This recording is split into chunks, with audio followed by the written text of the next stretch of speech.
Hi friends, Mahanadi upcoming ப்ரோமோவில் விஜய் எப்படியோ காக்கா பிடிச்சி காவேரி ஃபோட்டோ ஷூட்க்கு சம்மதிக்க வச்சுறாங்க.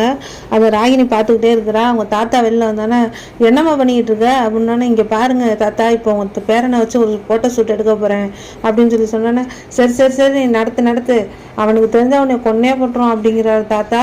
அப்போ அவங்க வீட்டு ஆளுங்கெல்லாம் எல்லாம் ஒடியாந்து நிற்கிறாங்க. அப்போ யமுனா, மாமா சூப்பராக இருக்கீங்க மாமா அப்படின்னு கலாய்க்கிறா. காவேரி அவங்க அம்மா பாட்டிக்கிட்டெல்லாம் அப்பளம் ரெடியா அப்படின்னு சைகையிலே ரெடி அப்படிங்கிறாங்க. விஜய் அங்கிட்டு நிற்க வச்சு இங்கிட்டு நிற்க வச்சு விதவிதமாக போஸ் கொடுத்து ஃபோட்டோ எடுக்கிறான் காவேரி. அதை பார்த்துட்டு எல்லாம் சிரிக்கிறாங்க. அவங்க அம்மா யமுனா ஓடியாந்து, மாமா சூப்பராக ஆக்ட் பண்ணுறீங்க, சூப்பர் மாடல் மாமா நீங்கள் அப்படின்னு யமுனா பாராட்டுற விஜய். தெரியும் தேங்க்யூ அப்படிங்கிறாரு. கடைசியாக நர்மதா ஓடியாந்து விஜய் கையில் ஒரு அப்பளத்தை கொடுத்து, இது எதுக்குமா அப்படின்னு, சாப்பிட்டு பாருங்க அங்கிள் அப்படின்னு கொடுத்தோன்னே அப்பளத்தை ஆயில் வைக்கிறாரு. எப்படி இருக்கு அப்பளம் அப்படின்னு எவனா கேட்டா, அப்பளம்னா இது அப்பளம் அப்படிங்கிறாரு. அதை அப்படியே ஃபோட்டோ எடுத்து அதை அப்படியே போஸ்டருக்கு போட்டுறா.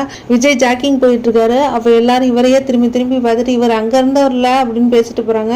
யார் இவங்கெல்லாம் ஏன் என்னைய பார்த்து பேசிட்டு சிரிச்சுட்டு போகிறாங்க அப்படின்னு போய் பார்க்குறாரு. அங்கே பார்த்தா போஸ்டில் விஜய் அப்பளத்தோடு நிற்க வச்சிருக்கா காவேரி.